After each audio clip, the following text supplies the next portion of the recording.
Right, so for today's video, we have an update on a situation that, to be honest, I did kind of forget about. But recently, as I was scrolling down TikTok, I saw that there was actually an update. And this was especially interesting to me because the way we left it in the last video, about like 7-8 months ago at this point, was that there was a lawsuit happening. And now we actually have a conclusion to that lawsuit. But first of all, let me add some context to this situation for people who need reminded, but also people who might just not be aware of the situation. So the main person you'd be aware of is a TikToker called Meg in New England. And back in August of last year, Meg uploaded a video saying that she was being sued over a shed. I'm being sued, which I think is absolutely crazy because I do not think I should be being sued right now. And I would like to read to you what the lawsuit says. And I don't know, maybe get some opinions. If you're an attorney here on TikTok, please, for the love of God, give me your opinions, but I do not retain you. I cannot afford your fees. Now, funnily enough, some attorneys on TikTok did actually make video responses, and we'll get into that in just a second. Because in this original video, Meg then goes on to read the complaint for the lawsuit. On September 15th, 2022, I bought a shed from a gentleman at this address in New Hampshire. I paid in full and I received a receipt signed by that gentleman with the understanding that I would pick it up in July of the following year. So basically what's happened here is Meg has bought a house from somebody, right? And this property actually comes with like a barn. It also has like a guest house, and then it has this shed, which isn't really a shed. You see, when I think of a shed, I just think of like a very small wooden hut that probably looks like it's falling down and you keep like your lawnmower inside it or something. This is a little bit better than that, and in fact it was so good that someone actually purchased this from the previous owner for $4,500. But the issue here was that the person who purchased this shed said that they were going to pick it up in 10 months time, and within that time frame, Meg had bought the property. So Meg has bought this property that includes this shed, but the previous owner sold that shed to somebody else who just hasn't picked it up yet. The gentleman in question is the seller that I bought my house from. I bought my house in March of 2023.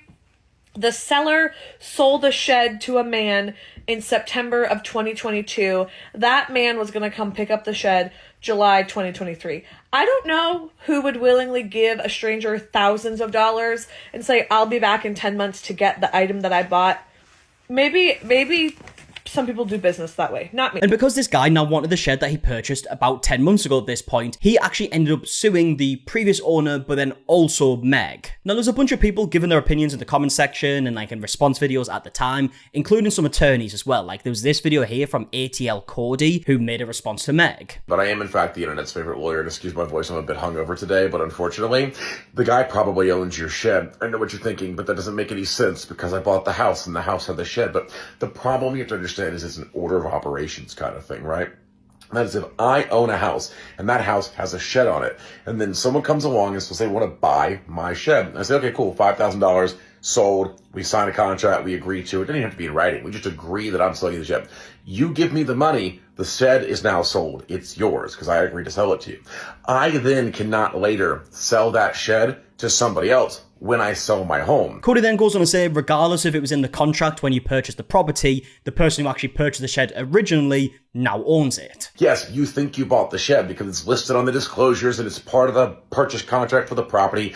That's great, except it wasn't his shed to sell you. Once the shed was sold to somebody else, then that belongs to another person, and you can't sell somebody something that you don't own. And then Cody finishes off the video by explaining what he thinks will happen. There is a higher than not probability that the guy that bought the shed is going to be entitled to the shed, and then you are going to file your own lawsuit against the seller of the house as to get recovery for the loss in value for the shed, because he's the one that committed fraud against you, not the shed purchaser. It's the seller of the home. And this is kind of where we left the last video. We didn't really know what was going to happen. All we knew was that Meg was now getting sued, but we didn't know what the outcome was going to be. I mean, listen to Cody's video here. There was a possibility that could end in a situation where this guy gets his shed back that he purchased about 10 months ago, and now Meg, after losing the shed, now has to go through the legal process again and sue the previous owner, which all in all just sounds like an incredibly stressful situation. But this is where we now get into the conclusion of this whole situation. So Meg recently uploaded a video a day ago, as I'm recording this,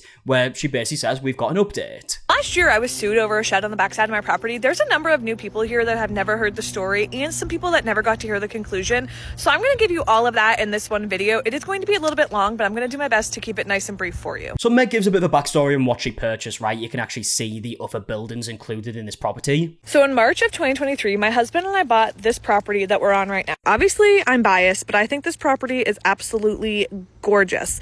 This is the barn. It's a party barn. This building back here on the left, we call the workshop because that's where we keep all of our tools and stuff.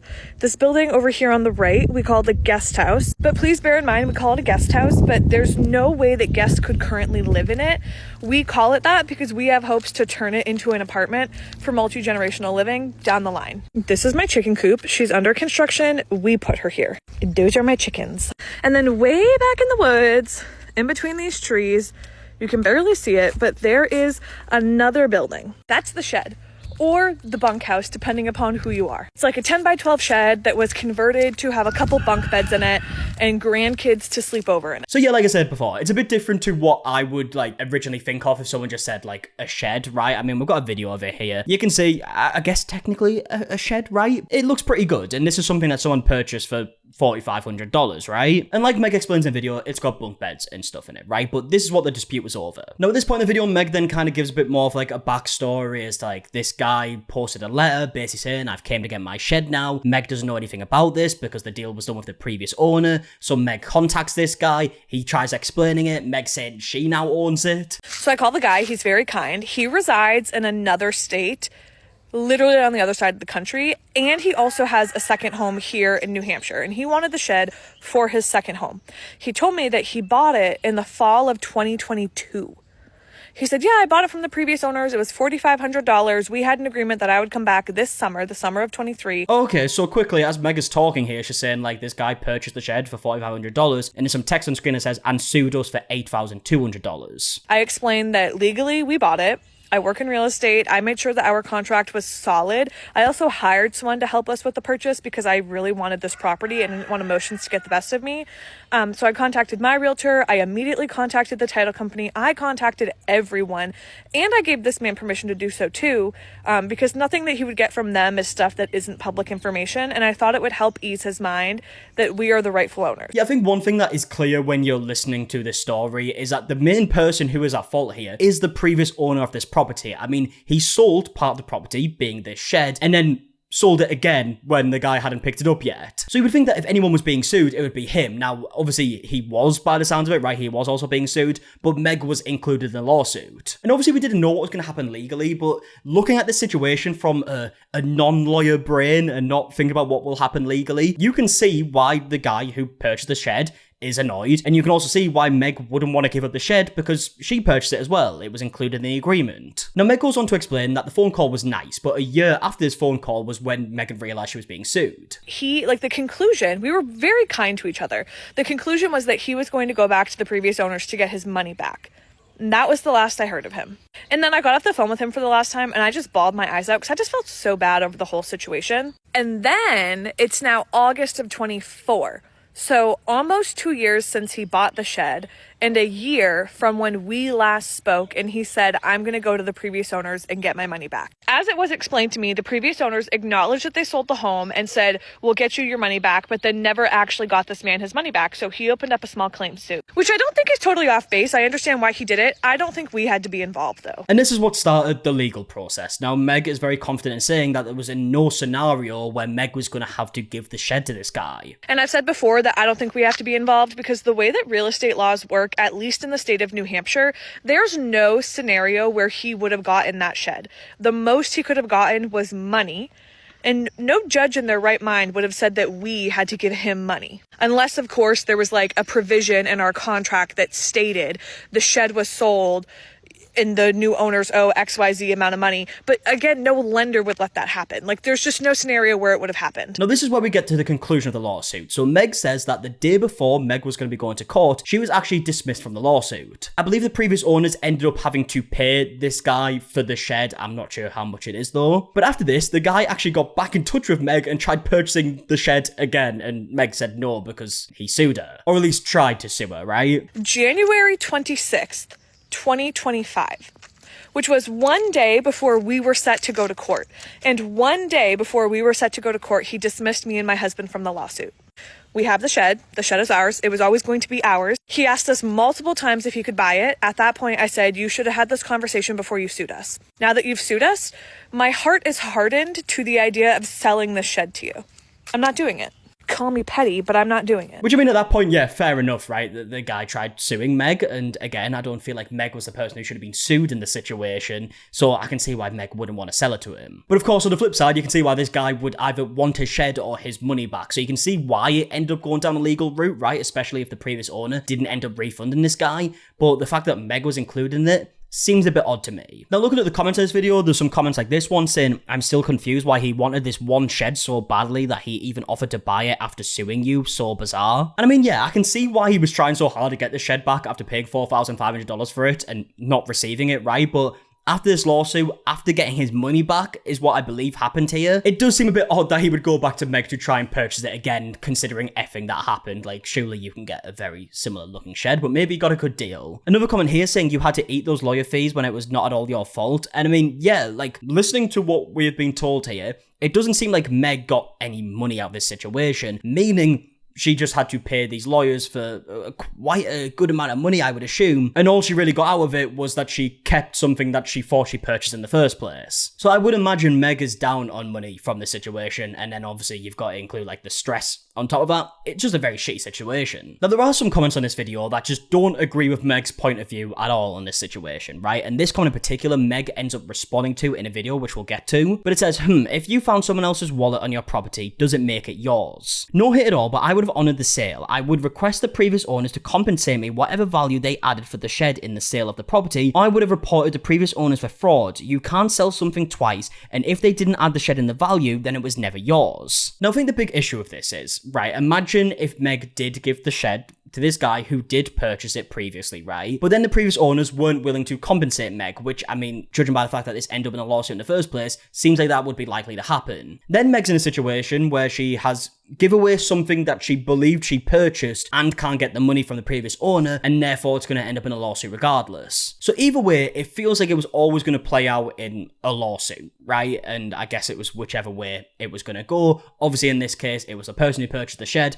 suing the previous owner and Meg. Now, like I mentioned, Meg actually made a video responding to this comment. Last year, I was sued over a shed on the backside of my property, and when I first spoke about this, everyone came out of the woodwork with the situation of what they would do if they were in the situation. And it's happening again. This person says, if you found someone else's wallet on your property, does it make it yours? No hate at all, but I would have honored the sale. I would have requested the previous owner to compensate me. And then it continues on, but for whatever reason, it gets cut off. And the thing about it, like, I think it's amazing that everyone else out there is so much more charitable than myself, and they would literally just give away a piece of their property that they paid money for, that they wrote legal contracts for, that they made sure was like secure and solid from a real estate law perspective.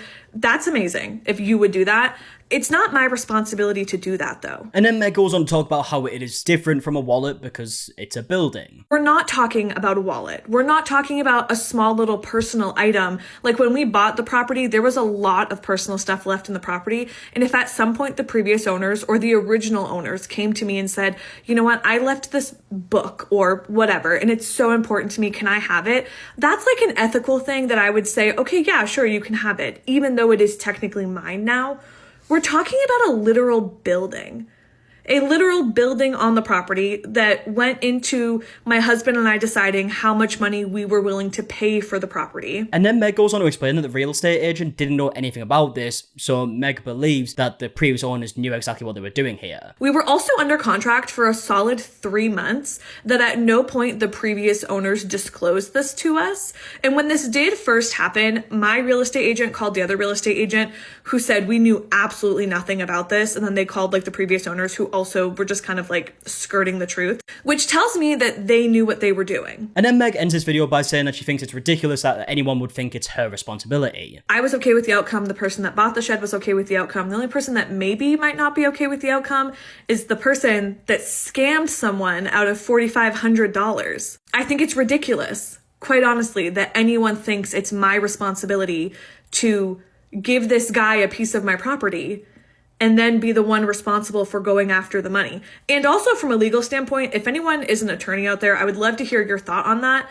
My thought as not an attorney is that a judge would look at me sideways and say, you gave it up. Why do you want compensation now? So yeah, that is the update on the situation. I would love to know your thoughts in the comment section down below. Do you think this was the right outcome? Do you think it's the wrong outcome? Do you think anything could have been handled differently from anyone involved in this situation? I'm sure many people would believe that the previous owner is definitely wrong in most cases in this situation. But also, did this end up in a way that you thought it did if you watched my original video? Let me know all your thoughts in the comment section down below, and I'm gonna leave it there. So if you did enjoy, please leave a like down below, subscribe if you are new. Also, if you're interested in some other content, me and Emily have a channel where we play games, react to reality shows, stuff like that. So if you're interested in any of that, that's always linked in the description. And until the next one, I'll see you guys in a bit. Alright, goodbye.